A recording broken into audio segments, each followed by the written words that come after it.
오늘 하나님께서 우리에게 주신 말씀은 구약성경 예레미야서 13장 1절에서 11절까지 말씀입니다. 여호와께서 이와 같이 내게 이르시되 너는 가서 뱃띠를 사서 내 허리에 띠고 물에 적시지 말라 하시기로 내가 여호와의 말씀대로 띠를 사서 내 허리에 띠니라. 여호와의 말씀이 다시 내게 임하여 이르시되 너는 사서 내 허리에 띈 띠를 가지고 일어나 유브라데로 가서 거기서 그것을 바위 틈에 감추라 하시기로 내가 여호와께서 내게 명령하신 대로 가서 그것을 유브라데 물가에 감추니라.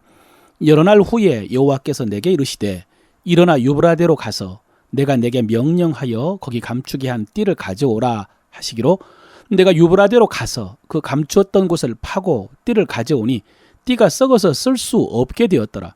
여호와의 말씀이 내게 임하시니라. 이르시되 여호와께서 이와 같이 말씀하시니라. 내가 유다의 교만과 예루살렘의 큰 교만을 이같이 썩게 하리라. 이 악한 백성이 내 말 듣기를 거절하고 그 마음에 완악한 대로 행하며 다른 신들을 따라 그들을 섬기며 그에게 절하니 그들이 이 띠가 쓸 수 없음같이 되리라. 여호와의 말씀이니라. 띠가 사람의 허리에 속함같이 내가 이스라엘 온 집과 유다 온 집으로 내게 속하게 하여 그들로 내 백성이 되게 하며 내 이름과 명예와 영광이 되게 하려 하였으나 그들이 듣지 아니하였느니라. 아멘. 오늘 성령께서 이 말씀을 통해서 여러분에게 하나님의 음성 선명하게 들려주시기를 바라고 여러분은 그 말씀을 따라 하나님의 뜻을 행하시기를 바랍니다. 여러분 선지서에 보면은 상징행위라는 게 있습니다. 상징행위. 하나님께서 선지자에게 말씀을 전하게 하는 방법 중에 하나인데 그 말씀이 분명히 이루어질 것을 강조하기 위해서 선지자에게 어떤 의미 있는 행위를 지시하시면서 말씀을 전하시는 것입니다. 우리가 잘 아는 대로 호세아 선지자에게 창녀 고멜을 사서 아내로 삼으라 라고 하신 것도 일종의 상징 행위입니다. 이사야 선지자는 3년 동안 벗은 몸과 벗은 발로 다니게 하셔서 애굽과 구스가 그렇게 수치를 당할 것을 말씀하셨습니다. 에스겔 선지자에게는 인분으로 빵을 구워 먹으면서 장차 임할 환난의 어려움을 보여주셨습니다.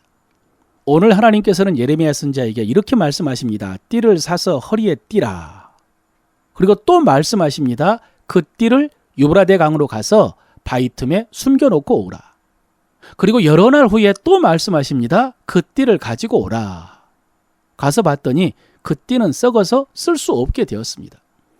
여러분, 이 상징 행위는 먼저 이스라엘이 허리에 띈 띠처럼 그렇게 하나님께 속한 중요한 존재였는데 그런데 썩으면 아무짝에도 쓸모없는 것처럼 유다와 예루살렘이 그렇게 쓸모없게 될 것이다 라는 말씀이었습니다. 그렇게 쓸모없게 될 것이다 라는 것을 말씀하시기 위해서 하나님께서 그동안 그렇게 예레미야에게 상징 행위를 시킨 것입니다. 중요한 것은 왜 그렇게 되었느냐? 교만 때문이라고 그랬습니다. 유다와 예루살렘의 교만으로 인해서 이렇게 썩게 되어 쓸모없게 하시겠다라고 하셨습니다. 여러분, 단순한 말씀입니다. 교만하면 쓸모없게 됩니다. 교만이라는 것은 스스로를 높게 평가하는 것이죠. 물론 뭔가 스스로를 높일 만한 근거가 있을 것입니다. 다른 사람들보다 더 나은 것, 대단한 것이 있을 것입니다. 그러나 하나님께서는 그것을 아무짝에도 쓸모없게 하시겠다고 하십니다. 그 나은 거, 그 대단한 거, 그거 아무 쓸모없게 하시겠다. 사랑하는 성도 여러분, 기억하십시오. 교만하면 쓸모없이 버려집니다. 사명도 감당할 수도 없고 그래서 영광도 잃어버리게 됩니다. 두 번째는 이 메시지를 전하게 하기 위해서 하나님께서 예레미야에게 지시하신 내용입니다. 여러분, 하나님께서는 예레미야에게 처음부터 전체를 말씀하지 않으셨습니다. 처음에는 그냥 띠를 사서 물을 적시지 말고 띠라고 하셨습니다. 예레미야는 그대로 순종했습니다. 그런데 그 다음에 하나님께서는 유브라데로 가서 그 띠를 바위에 감추라 라고 하셨습니다. 여러분, 여기서 유브라데는 우리가 잘 아는 유프라테스 강입니다. 물론 이곳이 지금 이라크에 있는 그 본류를 말하는 것은 아니겠지만 지류라고 해도요. 오늘날 터키에 있는 하란까지는 가야 합니다.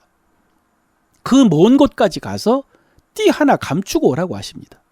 한 번 갔다 오는데 몇 주가 걸리는 거리입니다. 그런데 예레미야는 아무 말 없이 그저 순종합니다. 그 다음에는 여러 날 후에 가서 그 띠를 가져오라고 말씀하십니다. 여러분, 이게 무슨 의미가 있습니까? 이게 정말로 중요한 사명입니까? 그러나 예레미야는 그대로 순종합니다. 그럼 하나님께서는 왜 이렇게 명령하셨냐? 왜 이런 것들을 지시하셨나? 앞서 말씀드린 그 메시지를 주시려고 그런 것입니다. 이 띠가 썩은 것처럼 유다와 예루살렘의 교만을 썩게 할 것이다. 그래서 아무짝에도 쓸모없게 만들 것이다. 이 말씀 전하게 하시려고 그 먼 길을 2번씩이나 왕복하게 하신 것입니다. 예레미야는 그 말씀을 그대로 순종합니다.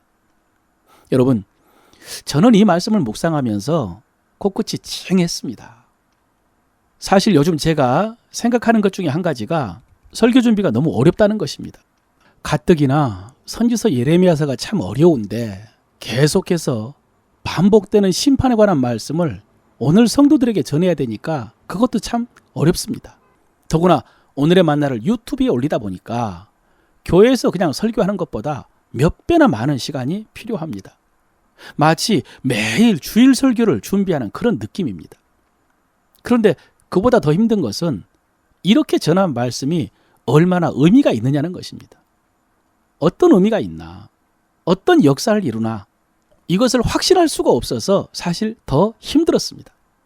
그런데 오늘 본문을 보니까 하나님의 말씀을 전하기 위해서는 이렇게 힘든 것이 당연한 일이었습니다. 물론 저도 예레미야서를 묵상하면서 설교하는 것이 참 힘들지만은 당시에 이스라엘 백성들에게 이 말씀을 전하는 예레미야는 더 힘들었을 것입니다. 여러분, 오늘 하나님께서 왜 예레미야에게 이 일을 시키셨을까요? 왜 그 먼 길을 다녀오라고 하셨을까요?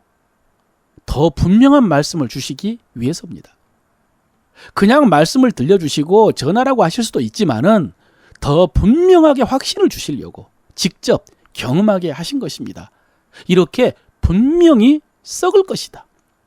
이렇게 분명히 쓸모없게 될 것이다. 이 말씀에 대한 확신을 주기 위해서 그런 행위를 지시하신 것입니다. 여러분, 제가 이렇게 힘들게 설교 준비를 오래 하는 것도 사실은 분명한 말씀을 듣기 위함입니다. 물론 오래 연구한다고 항상 그런 것은 아니지만, 그러나 더 자세히 연구하고 더 많은 자료들을 살펴보면은 더 분명한 말씀을 들을 수 있고요. 그럴 때 확신을 가지고 말씀을 전할 수가 있거든요. 그래서 오늘 이 말씀을 묵상하면서 이런 생각을 했습니다. 앞으로 설교 준비할 때 오늘 예레미야가 유브라데를 향해서 한 걸음 한 걸음 걸어간 것처럼 그렇게 묵묵하게 긴 시간 성경 연구하고 묵상하고 정리해야 되겠다. 그런 생각을 개인적으로 했습니다. 여러분, 저를 위해서 기도해 주시길 바랍니다. 분명한 하나님의 말씀 듣고 확신 있게 전할 수 있도록 여러분 기도해 주십시오. 그리고 여러분, 하나님의 말씀을 주의해서 들으시길 바랍니다. 앞서 이스라엘의 교만으로 인해서 그들이 쓸모없게 될 것이다 라고 했는데 그 원인이나 결과에 관한 말씀 중에 이런 말씀이 있습니다. 이 악한 백성이 내 말 듣기를 거절하고 그 마음에 완악한 대로 행했다라는 말씀입니다. 결국 교만해서 말씀 듣기를 거절한 것입니다.